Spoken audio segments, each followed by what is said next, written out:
Coming up next on the Jeff Crilley Show, as we're doing this taping, the Signal app controversy is all over the headlines, and it has Washington doing backflips. We'll be talking to two leading cybersecurity experts next.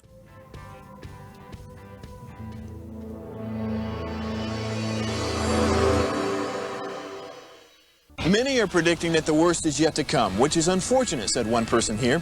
Until now, they've enjoyed the reputation of being the nation's icebox. Watched a burglar in his home this morning by webcam. As a journalist of over 25 years, stories are what make my world turn. Reporting live from the Dallas newsroom tonight, Jeff Crilley, Fox 4 News. But in 2008, I took the jump from my familiar life and started a PR firm from my home. We're talking about anyone with a camcorder like the one I'm using becomes a television network. We started slowly growing the company, and we now have over 100 clients, and we've branched into the world of live digital broadcasting. I now own 8 different TV studios and have a huge team, and the stories that I now get to share are sometimes the most important of my life. Life has a funny way of coming around full circle. This is the Jeff Crilley Show. So as we're doing this taping, all over the news is what's happening in Washington on what was supposed to be a secure app, but now they're afraid that government secrets were being leaked. That's why I invited my next two guests into the studio. Betsy Jones, she's with the Critical Infrastructure Security Consortium, and Damian Fortune, he's been on our show before. He's with Centrix. So let's start with the elephant in the room. What happened? Damian, you want to start? Yeah. So. A newspaper, The Atlantic, recently disclosed that essentially confidential communications around invasion plans and military actions were being conducted over an app called Signal, which for a long time was kind of viewed as a really strong privacy app.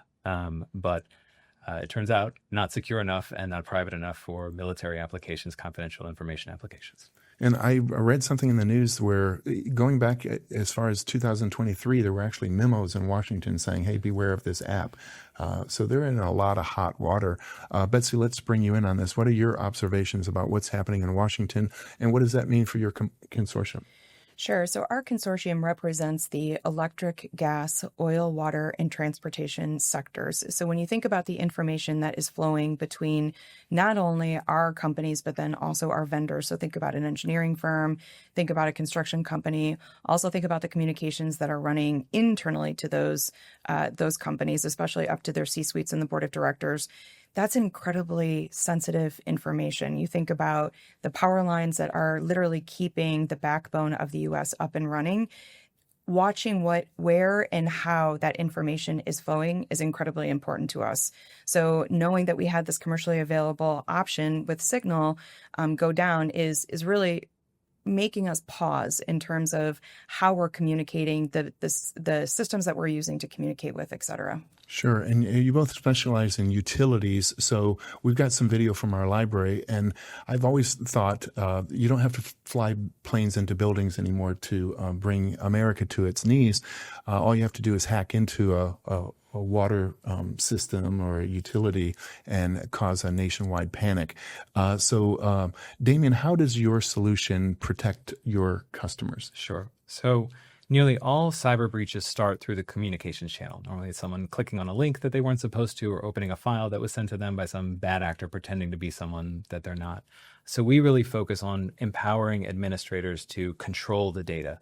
Who sends it, what they send it from, where it's accessed, how it's accessed, which devices are used, and all doing it in a way that focuses on compliance and control. So in the situation with Signal, for example, one of the things that our product does that Signal does not is it discloses every member that enters a group. You don't have to look at a username or a phone number and try to guess who this person is. This is a person that's been vetted and is using a vetted device to have those communications.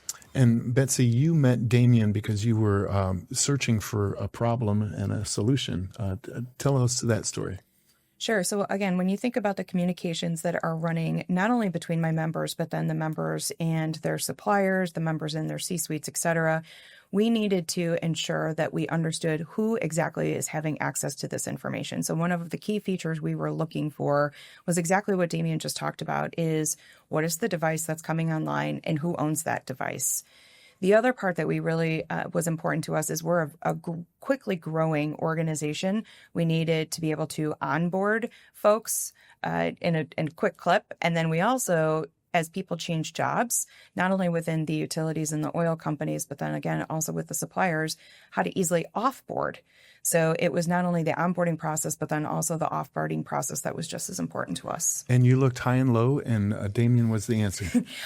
We looked in very specific places. So when we talk about secured communications, we think of the military. So how I actually came across Damien was we went to the Department of Defense side of the house and started to look at companies that the DoD was using and entrusted their information with, because we thought, well, if it's good enough for the DoD, probably is good enough for the energy sector as well. And that's where we ran into Damien. Outstanding. So we're going to show some video from our library about hacking. And Damien, you've been on our show before. And just to review, it seems like no matter how smart we are, the bad guys are outsmarting us. So, to the average person, without telling them how the watch was made, why are the bad guys so good? The bad guys don't have to play by the rules and crawl through red tape. Every app that we use has to go through vetting processes, and Google has to approve it in the App Store, and Microsoft, and all of these sorts of things. When they want to come after you, they write code and staple it to a PDF file or an Excel file, and they just send it to as many people as they can and figure out that some people will click it, and that's enough to do damage. Betsy, tell us about your consortium and the people you serve. Sure. So we are a public-private partnership where we have not only private entities, so think of your local utility company, but then also the national labs, research institutes, and then the state and federal agencies.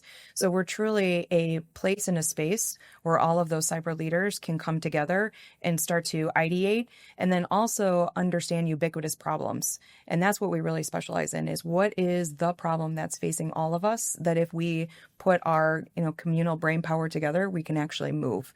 Cybersecurity is clearly one of those issues that's plaguing all of us. Sure. So that's what we really concentrate on, is solving security-related issues. All right, Damien, you're back on our show again. You're now promoting a new offering. So we're going to pull up your website, and once you talk about Glyph. Yep. So Glyph is our standalone collaboration platform. It's really designed to help facilitate communications and collaborations among organizations, but under a confined environment where there is administrative control and compliance in place. So all of the stuff that you'd think you'd be able to do in a platform like that, messaging, calling, sharing files, having meetings, our platform does, but we started from the ground up with security first and then focused on adding functionality within that. Well, what it really impresses me is you're still kind of in startup mode. I mean, you started only 3 years ago. Yeah. You've come a long way. Tell us about the brilliant people who are on your team to make this all possible. Yeah. We're super lucky to have the team that we have. Most of us have been together now this is our second company together, so it's been a fun ride. But we also have just a fantastic group of advisors and directors that are folks from the alphabet soup of intelligence agencies, successful business folks that have really been great mentors to all of us.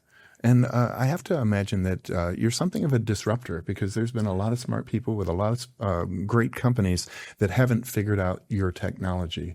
Mm-hmm. Where do you see all this headed? At some point, I know you're specializing in utilities. Mm-hmm. Do you see this going across industries? Certainly. I mean, I think that the near term, there are other regulated industries that make a lot of sense, healthcare, finance, those sorts of things. But the government has already set out a roadmap where we all have to be quantum safe by 2030. What I do think is starting to change is everything moved to the cloud, right? Everything became hosted by someone else. And we're actually starting to see this migration back to closed systems where people are saying, okay, I need the luxury of being on the open net for some things, but for the critical important stuff, we need to make this a closed loop again. So I think that's an industrial shift that we're going to see. Yeah, you remind me a little bit of, I think some of our nuclear warheads are hidden in things that can't be hacked because they're still using fax machines. Yep. Is it a little bit like that? Yeah, absolutely. I mean, a lot of our customers now are asking us, okay, can we deploy this in our own server that's not connected to the internet? Because we want the functionality, but we want even more security around who can get access to this.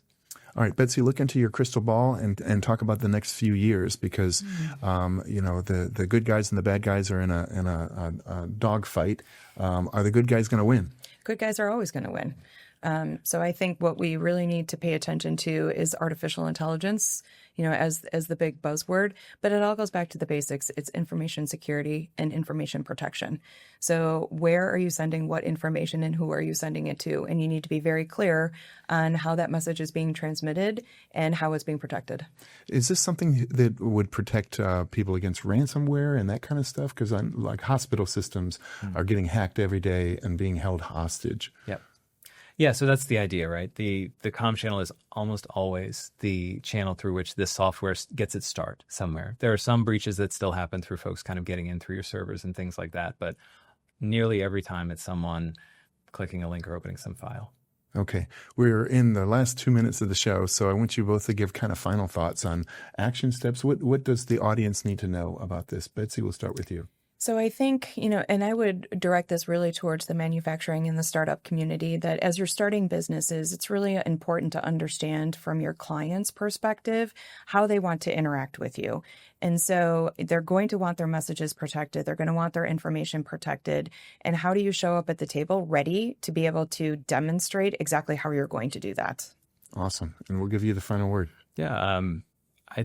The big thing would be encouraging folks to realize that not all information is created equal. Not all communications are created equal. There are ubiquitous consumer apps like Signal, like a Zoom, that are good for some things, but you have to start taking inventory of the things that really matter and the things that you need to protect and double down on protecting those things. Beautiful. You guys have been amazing guests. We're going to end with both of your websites. We'll start with Betsy's. We'll go ahead and put it on the screen.